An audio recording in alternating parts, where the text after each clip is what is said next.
Good morning. So here for Tuesday's math assignment, you have just a complete review of adding and subtracting fractions. Decimals. On top we have fractions. So don't forget to do those review exercises with adding and subtracting your fractions because we do have a review up here. And after your speed drills, we will have the review of adding and subtracting decimals. So if you've been following along for yesterday's assignment and also last Thursday, if you need any tips, you can go back to those videos. But we're just simply adding and subtracting the decimal numbers here. Notice that it's only 5, 8, and 9 that you have to pay close attention and place those decimals correctly. The rest of them have placed them for you. I would suggest putting in zeros in those empty spaces first just to make sure they're nice and neat and that you get them right. But other than that, just make sure that you're placing your decimals in these numbers. Also, if you have a whole number, which means there is no decimal behind it, make sure that that one goes first. So it would go in front of the decimal, right in front. So I'll do number 5 just as a reminder. So you have 7 minus 2.6. And because you don't see a decimal there, what you would do is you put 7 point and then 2.6. And of course, fill in with a 0. So pretty much 7.0. And then you would subtract from here. And do the same thing with number 9 because that one also has a whole number. So here for our language arts work for Tuesday, we are continuing our assignment for Do You Recall? So we are just going over our learned content again before we move on to our next unit. So here you are going to continue doing the exercise you did yesterday where you read your sentences and then choose the correct word, usually they're helping verbs, that would make the sentence correct, that would make the sentence make sense. And as I always say, I suggest you read them out loud. So here we are going to sentence structure, which we've learned before. And as we do very often, you're going to underline each verb 2 times, each subject 1 time. In the blank before each sentence, write S if the sentence is simple, compound if the sentence is compound. So just remember, usually compound sentences have a comma and in them because they have more than one subject.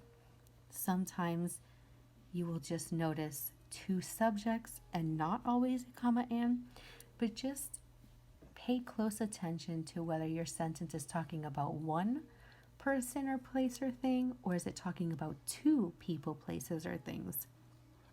So you're going to complete numbers 1 through 10, and then going back on notebook paper, it says to diagram the subjects.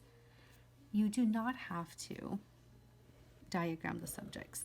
So it's a good thing if you are watching this video all the way through, because then you will know that you do not have to diagram again because you have done so much diagramming last week and it looks like you have the hang of it.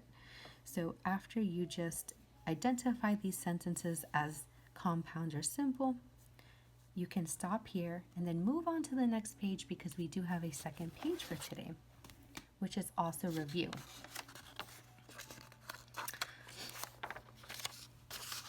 So here we have agreement.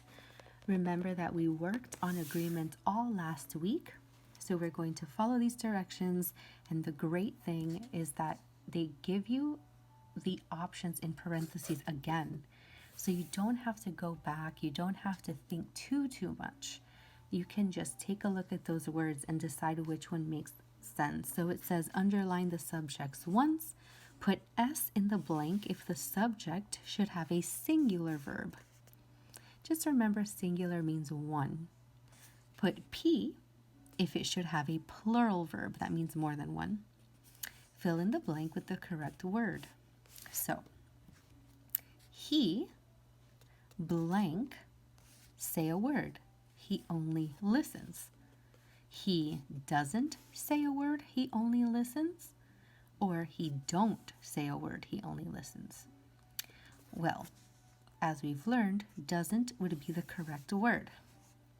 And because it makes sense with the word he, and he is a singular verb, you would put S here.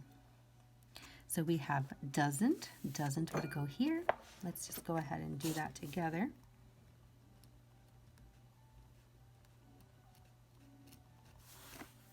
And S for singular. And to compare, the next sentence starts with the boys. So we already know that that is more than one. It's not just talking about one boy. So we already know that this should be P for plural, and the boys weren't the last to arrive makes the most sense. We would not say the boys wasn't. And that's, remember how we were matching our nouns and verbs, our subjects and verbs that agree.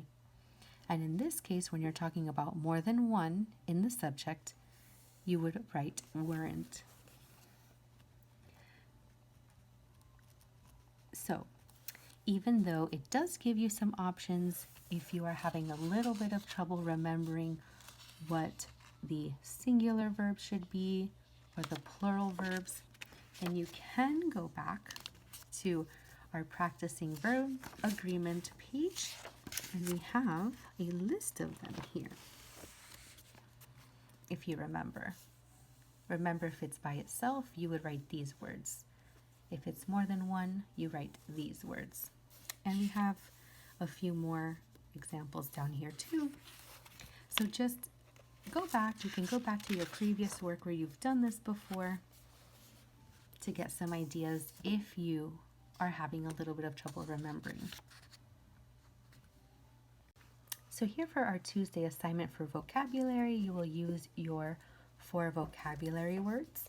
And of course, you should look them up in the back of the book and use these clues up here with the prefixes, the root words, and the suffixes of your words and their meanings to identify what they mean.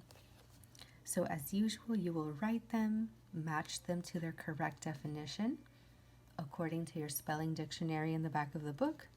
Complete your sentences and do your multiple choice, just using your 4 vocabulary words.